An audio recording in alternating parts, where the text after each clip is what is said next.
An amazing healthy happy hour last night. I'll start with that. If you haven't ever done one at your house, it's I you know so going back when I started this, I didn't have a smartphone. I didn't really do much Facebook, but I'm good about talking to people. And I know I was trying to think, like, if I was a person looking, I would always want to try the food. Like, who doesn't want to try food, right? So I used to call them a tasting party. And come see what I'm doing. Come see what I'm doing. And I just invited people. I picked up the phone because, again, I wasn't much of a Facebooker. And it took me, I don't know if any of you guys ever did creative memories, but I got like 2 photos done in an entire day because I can't seem to make a decision on how it's supposed to look. So making an invitation, I didn't even really do that. I just, hey, I'm having this thing at my house. You've been trying to get healthy. Come do it with me. Come see what I'm doing. I lost 17 pounds and I found a secret, and you might want to know. That's literally all I did. And I wasn't even sure what I was going to do at the Healthy App once people got there. I remember calling Heidi and going, what am I supposed to do? Actually, there's people coming. But last night we actually ended up doing a waffle party. And people are like, what, a waffle party? And we just showed them all these different ways you could take the fuelings and make them into a waffle, and how different they tasted, still be compliant. People got excited, even people that, they got a chance to try stuff and like, oh, this is pretty good. And then we did some cauliflower pizza. I just had somebody texting me, what's that recipe again? We did this mock coconut pie, which was to die for. I'm not kidding. So good. And we told stories. Everybody kind of stood around my kitchen island. So we flipped everything in a moment because I was going to be like, I had all the chairs set up like back there. But we turned it around and did it this way, like where the kitchen island was.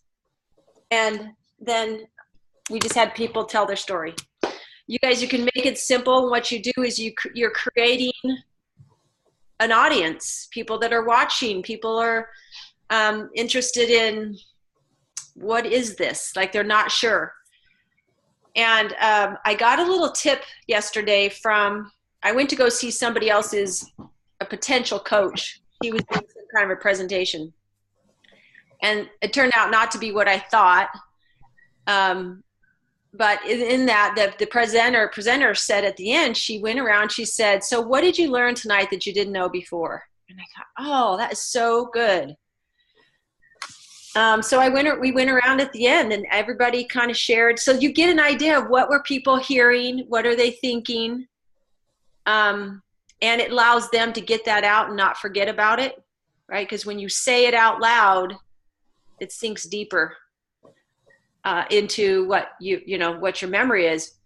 And you guys, people hung out for 45 minutes after, chatting and talking to each other. It was very casual. They several comments, probably 5 or 6 of the 20 that were here, said, wow, I can really tell like there's something different here. You guys really are caring about each other. This is really cool. And they loved the stories and how authentic they were. And so we did 2 on weight loss. Jillian came and did the Healthy Mind. I had Charlotte share about healthy finances. Each story was literally 5 minutes or less, and it was interwoven in between stuff. And then I shared a little bit more on the healthy finance, what's happened for me. And I haven't been sharing that enough. What happened, in this past year, and just feeling not so worried about money all the time. And that's really it? Huh? Can we hear it? Yeah. Okay. So we want to hear your whole story, by the way, if you don't mind. Okay. I think you and Michelle are the same age. Michelle and I. Okay. You look younger than me. I'm 54. How old are you? I thought you were younger. I'll be 55, I think. It's either 54 or 55 next month. No, this month. This is April. Ah! Okay, 63 to 18. 55, you guys. Seriously. Crazy. Okay, we're having a big party. So when I was The short story is I was working out like crazy. That's all I ever knew. I was always been an athlete, and I was skinny as a kid, but I've had 5 kids, and you can feel pretty good afterward. You get off most of it, but I pretty much lived with 10 to 15 pounds extra. Well, I thought it was 10, but after doing this program, you find out it's more. I probably lived with 15 to 20 most times from where I was in high school. Like I'm 5'8" and a half, and I was 5'6" when I graduated, and I was 115 pounds, if that tells you how skinny. Some of that was the Cheesecake Factory, though. That was before then. And I actually grew after high school. I'm 5'8" now. I started the program at 144 and went to 127. And I was like, what just happened? That's not possible. But more importantly, all the inflammation in my system went away. I'd been battling that for 30 years. I had 3 knee surgeries and a shoulder injury from skiing, and I was a gymnast, so I had lots of like wrist and ankle stuff. And I just thought it was part of aging, which was kind of a bummer. I just, kind of powered through it. Once you get going, it feels better. So I just kept doing that. And then I went to play basketball for a junior college when I was 42, and realized all that running totally that you do, I lost 2 pounds was all. I mean, I didn't expect it. I wasn't doing it for that, but it was like, wow, I've been working out harder than ever. How is that even possible? I'm looking like this dumb. And then afterwards, I was trying to keep it there, and I couldn't. So I was up to 3 hours a day, basketball, lifting weights, thinking, I got to build muscle. Eating, changing how I was eating, cooking 5 meals a day, like cooking, literally, you guys, cooking, shopping, chopping, looking at every label, 5 meals a day. And it took me till noon every day to get my day going. And I remember thinking, I might have to do this till I'm like 80, because I've lost 2 pounds, the same 2 pounds every week. And after a year, I'd lost 2 pounds net. That was it. My husband lost 7. And so I was just like, there's got to be something else. And that's when your reticular activating system starts looking. And I saw a friend of mine. She'd had 4 kids. And last time I'd seen her, she'd had that mom body, kind of big bum and worn out looking. And here she was, like chipper and flat stomach and not saggy butt, and her skin wasn't gray. And I'm like, wow, what is she doing? I need to find out.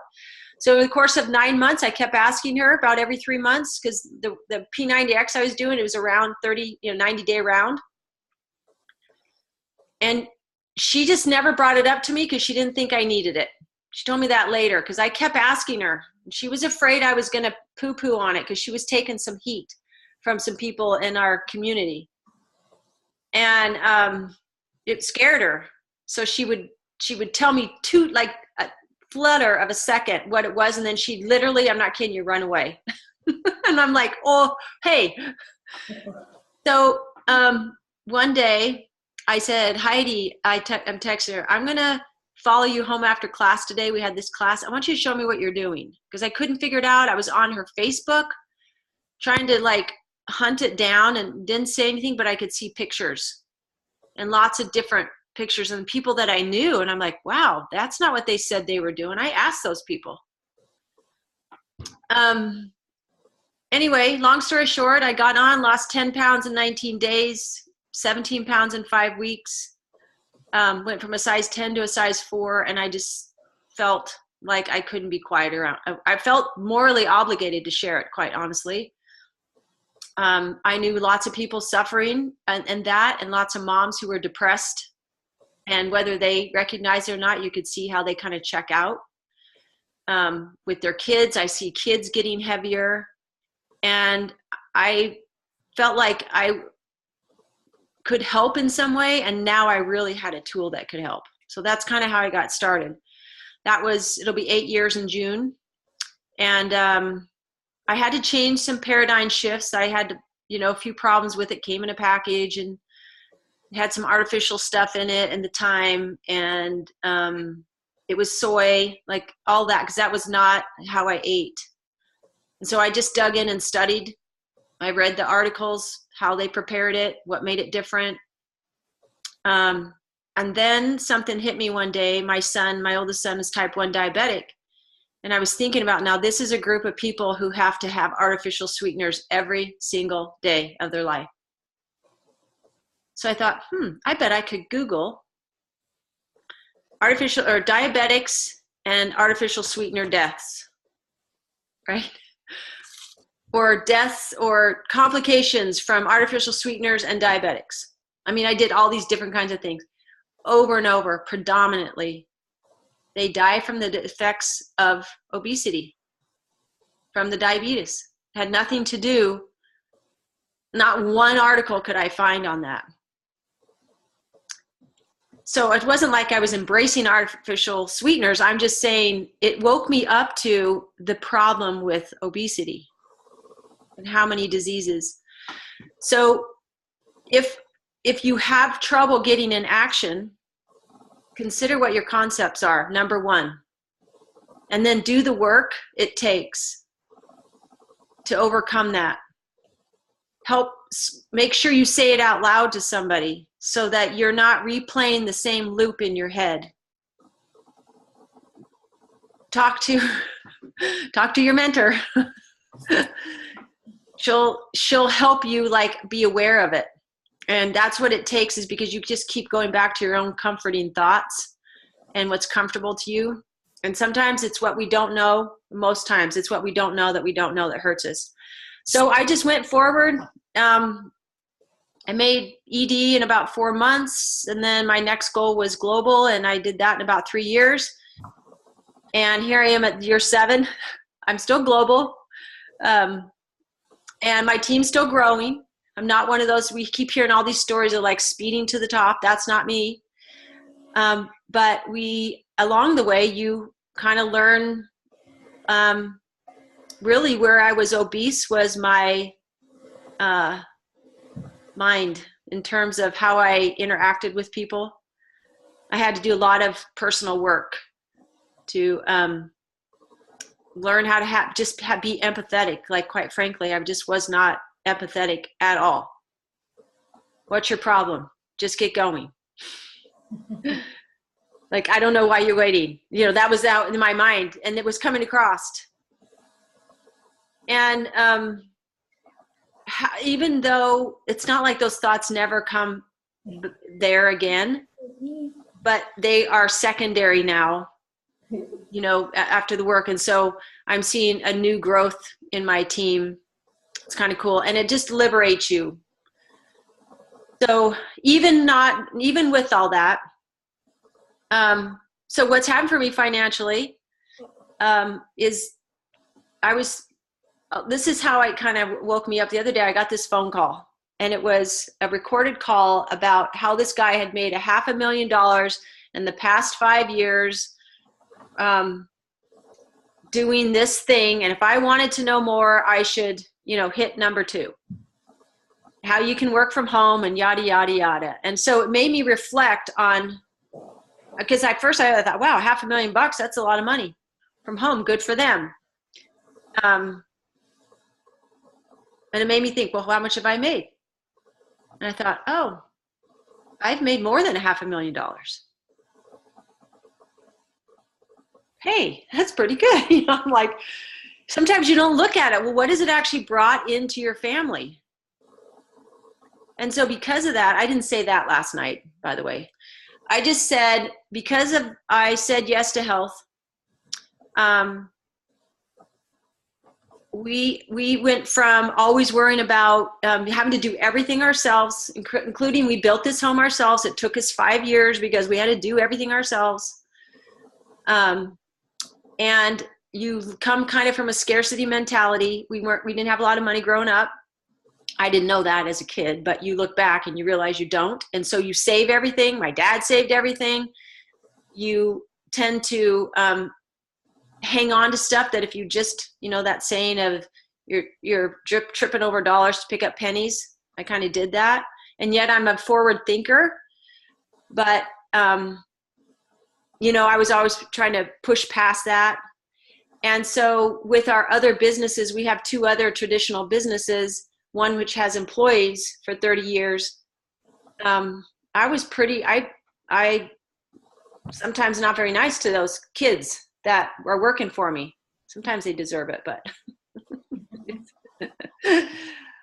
I could be, and because you're trying to save every dime and they're not working hard enough, right? Kids don't know how to work. So you're always pushing them.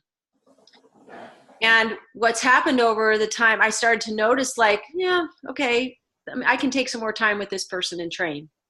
It's not going to kill me if he doesn't get it all right now. I started noticing things like that. We had enough money to do an Airbnb, 2 of them at our property, created a whole nother income stream, which is amazing. Allowed us to buy 4 properties in the past 2 years. And my husband and my son now is moving back here. So he's going to be our project manager, and they're going to run that together, construction and flipping houses. And it's something they can do together, and they're great at it. My son's company was failing in Utah, and a couple big construction companies went belly up, and they owed him a lot of money. And so that left him with his little family struggling to not literally be working 18 hours a day to pay his bills and not seeing his kids. And he was not interested in coaching. He'll send me referrals, but I couldn't turn his head to coaching. And I said, I can't help you back there, but if you come this way, I can help you. We can buy houses, you guys, and flip them. And so we have 3 of them going right now. One's up for market right now, and they're planning on moving in July. And I'm just saying, I told them last night, this gives you options. I was able to stuff a bunch of money into life insurance, because remember, I lived I don't have big spending habits. So all that extra money, I started like, woo, I put it here, I can put it here. We went on a big family vacation. It's things like that that suddenly help you see what's possible in your life. You don't have to go to work every day and hate it and wake up and do the same thing over. If you'll just open up and to say, what would I want? And mine started with paying for my food. Oh, I could do that. If I worked a little harder, I could pay for my house payment. Oh, wow, I did that month 4. Wow, what else could I do? And I let my mind, I want to do a big family vacation. Everybody, I'll pay for it all. We'll have a stay at an amazing place. And we did that. Oh, let's do another flip. Bought another house, and we paid cash for it all, you guys. So it gives you options, and unlike any job, you are not going to be able to go to your job tomorrow and say, if I work super hard, can you give me a $500 a month raise? If I put in an extra hour a week, can I make an extra 500? Could you do that at your job? Raise your hand right now. You can do that. Yeah. It doesn't exist, but you can, with an hour a week, you can make $500 a month here. If you follow the plan, if you put your foot down or your heels and you say, I'm just not really comfortable saying that. That's not really me. I mean, you can say it, but just be willing to overcome it. Way back when, we didn't have all these scripts and all that kind of stuff, right? I just got people on the phone with my coach. And when the scripts started coming along, guess who said, that just really makes me uncomfortable. I don't talk like that. That's weird. And she said, well, what did you say that you wanted? And I'd tell her again. She goes, well, are you willing to try it?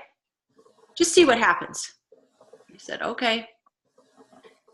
And our scripts were super simple then, like very simplistic. And they answered exactly how she said they were. I started giggling. I literally had to pull the phone away from my ear sometimes because I was laughing. Like, oh my gosh, you're saying the exact same thing. And it was magical. And so I was like, okay, I'll just keep doing that.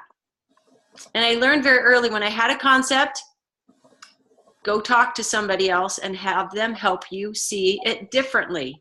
What if there's another way to see it? And that was a good recipe for me. What was another way to see it? I'm seeing it this way. How do other people see it? How does Jim Rohn see it? Right? How does John Maxwell see it? Any books that you're reading, how do they see it? Simon, what's-him-a-call? I can't think of his last name. Simon something. You know, and I realized, gosh, I got small thinking. Dave Blanchard, all that. I started working on me and it became easier. Is that what you wanted me to tell you today? That probably wasn't really what we had on file. You guys have any questions?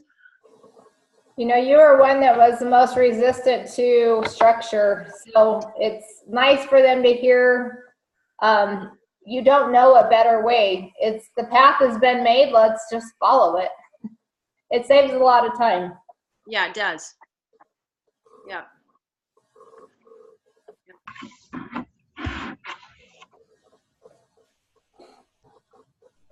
Anybody have any questions for Mary? Or concepts? Or concepts or objectives? I'm kind of to that point where we started off pretty well. Same thing. I've got a couple other businesses we're doing and having to find time, and Mindy and I have just been talking, and that's kind of where we're at, is like, what do we want to get out of this? What do we want to do with it? And we can see the potential.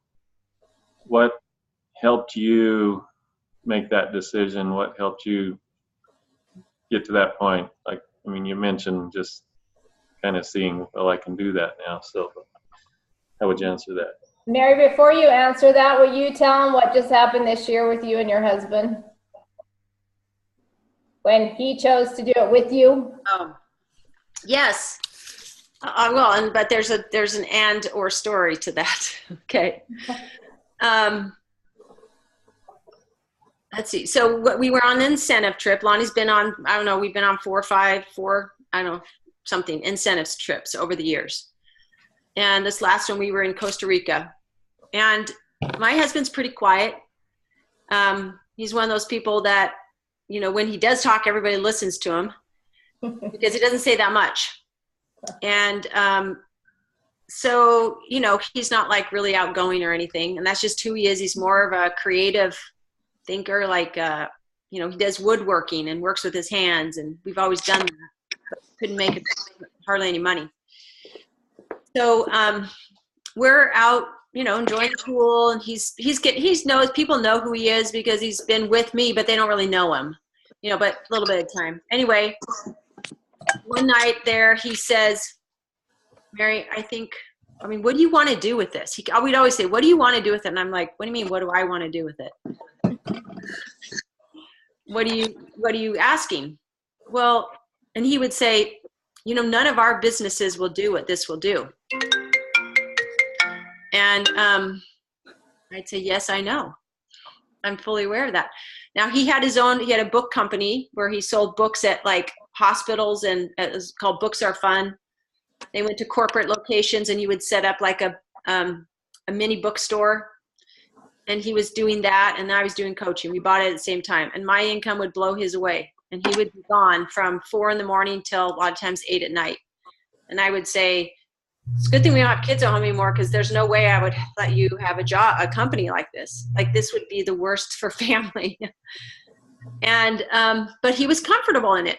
He liked talking to people. Mostly women were his buyers. He was great with them. He's very charming. And so he just, you know, he liked it. It was not a big deal, but he was tired all the time. So we're there, and he's like, so a little bit more time passes, and he says, I think I want to coach with you. And I'm like, why? You watched me all this time, and now you want, like, why? I knew you were going to ask me that. And I said, well, I just, like, until you have your own why do you want to do it? Because I knew he didn't really have it. He was excited about it, and I didn't really want him to have just a jacuzzi experience. You know, you're there with the top performing people in the company, and everybody's loving life, and that's very fun, and I can't even explain it. If you think convention is great, go on an incentive trip. It's just phenomenal. And people are there is no boundaries. It's not like, oh, they're the leaders. It's like very interactive. And Dr. A spent, 45 minutes talking with Lonnie and I. This is prior to that. Dan Bell, we had breakfast with him, and we're at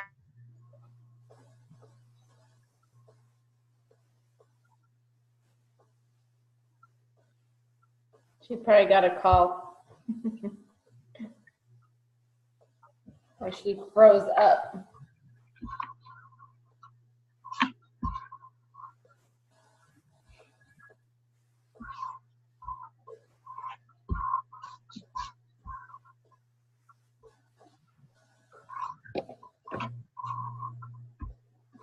You're frozen. Long story short is her husband came on board with her, and since then they've been able to do a lot with it. So that's what she's getting at, is when you really make that choice and do it together, I think that you can create more with it. But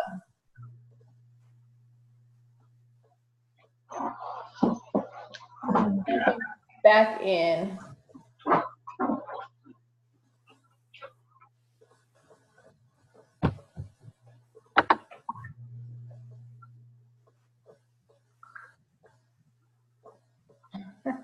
She's coming back.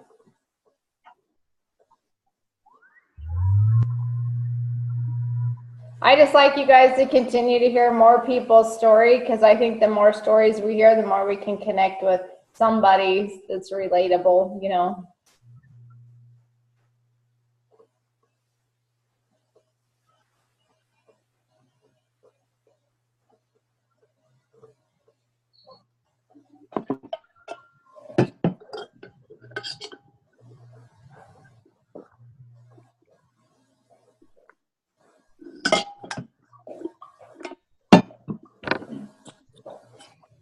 Break.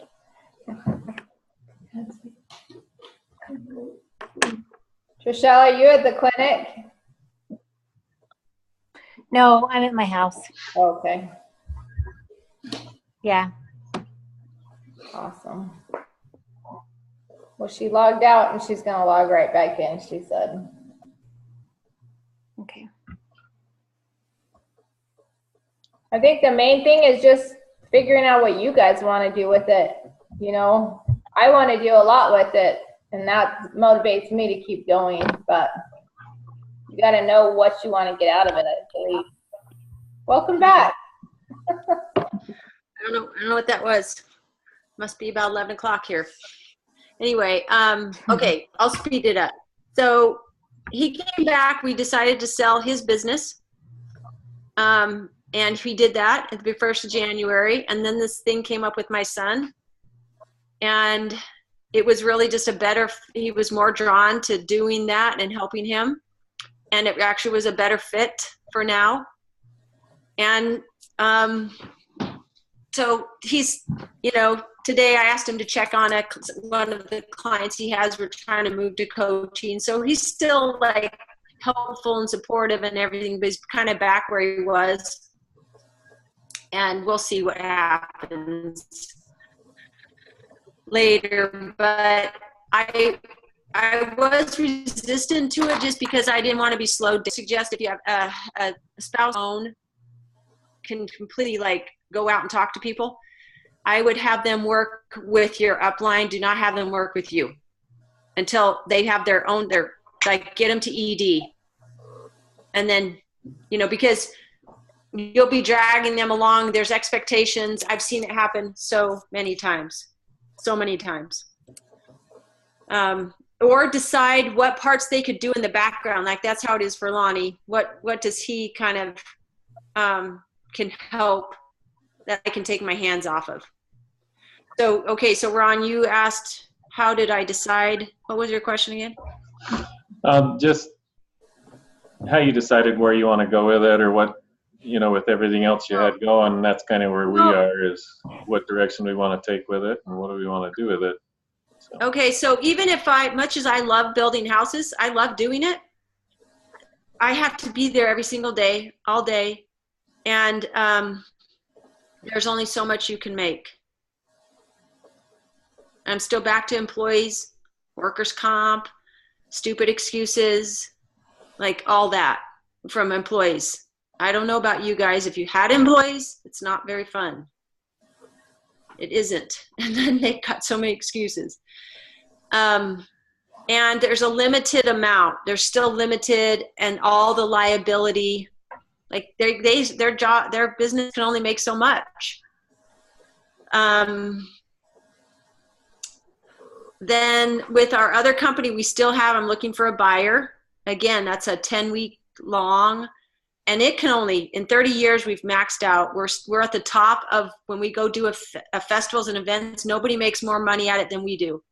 And yet it's limited. So I looked at, okay, well, that income's limited. I can't be at the beach or at my kids' taking care of my grandkids or playing with them and have to do summer events. I can't do that and build a house, but I can coach from anywhere. In fact, I can coach while I'm building a house if I can get somewhere where they're not hearing hammers and nails, right? And the income possibility, it just didn't make any sense. The personal development, the potential for income, the freedom of time. Just show me one. I'll be your devil's advocate. Bring it. Tell me what you got, and I'll punch some holes in it for you. Because it's hard to find something like this that is such a positive community. It helps people. You're serving. You're changing lives. Like, I don't know. I mean, it's exciting for somebody to get a neat home, but I'm not sure how life-changing it is. Yeah, and that's kind of where I was at. I do real estate as well, and plus a cattle ranch. And I had my most successful year ever in real estate last year. And, and so I'm kind of torn between the two, because that was successful and I could grow that and do very well with it, I think, still. But I think overall the options are a lot more open with the health coaching. And for me,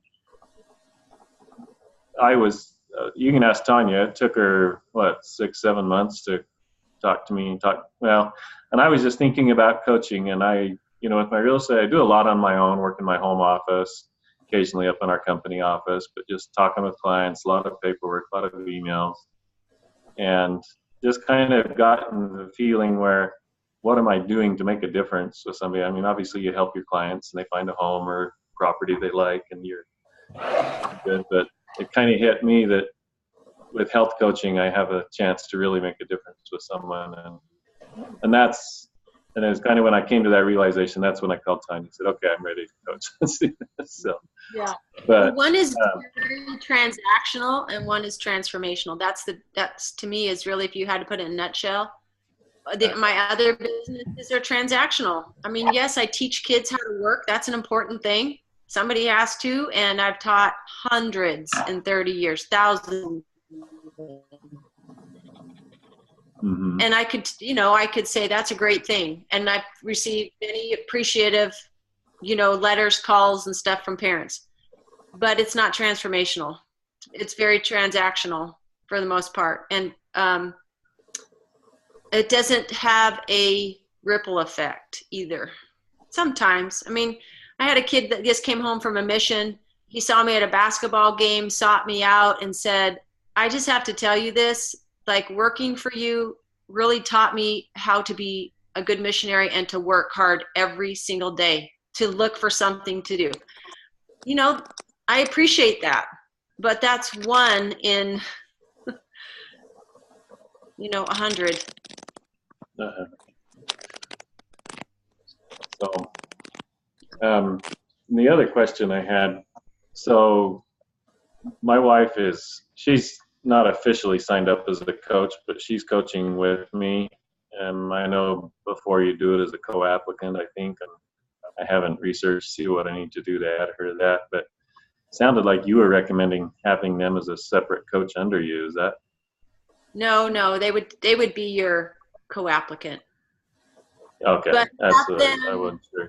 have them build their own clientele, as if you weren't coaching. How would they go about building the business? Like, they need to become as strong as you are independently, because that's what's going to make you strong together. Mhm. And Because you start to identify one person a lot of times, one person's really, really good at talking to clients, and other people are good at talking to coaches. It might be that. yeah, well, it just opened up a whole new possible stream of clients. I mean, as a man doing this, I mean, yeah, I have a great weight loss story and a transformation story. People see that, comment on it.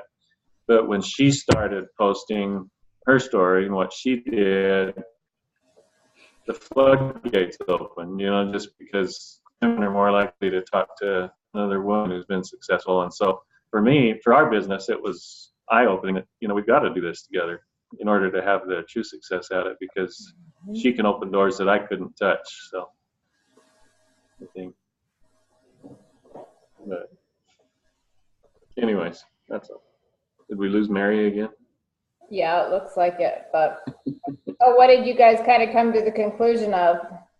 Well, we just, I mean, she has high school friends and college friends that she has access to, and so if it's someone she has more of a personal connection with, she's the one who, I mean, I get on and do calls with them and stuff, but she's the one who touches base with them on a weekly basis, and That's good. she does Have personally her- coach him a little bit more. So Have her, because this is just my own preference. I just say, you guys already have a way that you listen and talk to each other and how you hear each other. I would have her work with independently of you, like do the 3-way calls independently so that she can hear the language, and she'll hear with new ears. And then when she gets to ED, then do those go back together. Because Tanya will create a new dialogue. She'll hear it differently from Tanya than she is from you. And this is the problem. I've seen it happen so many times. Your wife's used to hearing how you ask her to do things. Does she get annoyed ever of how you ask her to do things? never. Yeah. So if that's a true statement, she's not going to have the preconceived, or he's not going to have the preconceived, whoever we're talking about Tanya. And Tanya's going to be able to hear differently. You have preconceived ideas about your wife, and you're not going to hear everything. You're going to apply your preconceived ideas of why she is or isn't performing. And this is going to, I'm telling you, it will slow down your work. So so here's the thing. You like basketball, right? Uh-huh. Okay. Just because you know how to play, you send your kids somewhere to be coached. You probably coach them at home, but they go play for a coach at the school, right? You don't go in and say, well, I'm going to coach my son on the team because I know how. I mean, Tanya might do that, but right? Because they're going to hear things differently. And it's just the nature of her. It's not that you don't love your wife, she doesn't love you, but you have a dialogue and you have preconceived ideas of how each other responds and thinks. You won't have that over here. It'll be to your benefit to set them up with Tanya, to take her through the beginning. And it's not your voice chirping back here. You can just cheer her on. Like literally be your cheerleader. She'll love it. She's probably listening. If you are, hi. Yeah, she's not actually. Teaches school. So. Okay. Well, and that's the reason I brought Mary on, is because I want you guys to all hear other voices and we're all getting to the same conclusion. Because we all are trying to follow the same structure, but we hear it from different people differently. So Mary's way is different than my approach. Actually, it's really not, but we're a lot the same. But like she says, she has a similar story trying to bring on a spouse. Mhm. My It's a tricky one unless you both started it together and you're both super involved in personal development. If you're both doing that and you're open, but every spouse couple I've ever seen, they worked with their mentorship and were open to adjusting. You got to be open to how you approach this. You don't know how to do it yet. Like, you just have to. Because if we approach it as, well, I already know this stuff, then why didn't you just start your own company? It's like this. It's like a client says, well, I already know how to lose weight. Really? And so what's holding you back? Tell me what, well, I know what to do. I'm just not doing it. Then do they know what to do? Maybe they don't know they need community. Maybe they don't know they need support. Maybe they don't know listening to the habits of health could change literally everything up here of how they approach it. So do they know what to do? They would have done it if they did. And I don't say that out loud to them, but in my mind, I hear that going, do they know what to do? No. So I'm going to approach the questions. Well, tell me what you've done in the past. How did it work out for you? If you had to guess what was missing, what do you think it was? And then they say, well, if I just had somebody who could support me. Now I'm finding the match. Yeah. You used to say it like that, but you've grown a lot. I used to say it, yes. And they felt that because that was the first thing that came. And I'm thinking, well, how else am I going to say that so they can come up with their idea? And was asking questions. Yeah. It's that soft skill set in personal development that we learn all of this. Yeah. Lots of books. There's an amazing book. If you've not read it, Change My Life. Just Listen is the name of it. It was pivotal for me. And I'd read a lot of books up to it that were fantastic, that helped lay the foundation probably. But the book, Mark Gould, I think Ghould, Just Listen. It will not only change it for your coaching, but how in your family, which was the most important, allowed me to practice it in there and start to see it show up differently and think, okay, I can pause and ignore that first thought I had and get out of my comfort zone and ask it in another way, because it's so easy just to say what first comes. It's easy. It takes a lot of work to think it through. And I had to do the hard work, and I'm still working on it. There's still times where that comes up and I know it's showing up on my face. And I'm like, raise your eyebrows. Start smiling. You know. Okay, I have a call with the new coach, so I got to jump off. Thank you for letting me share, and I hope it was helpful to you guys. And you're welcome anytime to jump on any of our calls. I know a lot of you guys are in our group. And we do a mind share on Wednesdays at 9 a.m. Pacific, where we just exchange ideas and people bring their what's worked for them or what's holding them up. And, you know, kind of, and then you guys have your own team call. It's great. So, yeah, feel free to interact. We'd love to have you join in. Good luck. All right. See ya. Thanks, Tanya. I appreciate it. See you in a week. Yes. I'll see you there in Florida. Okay.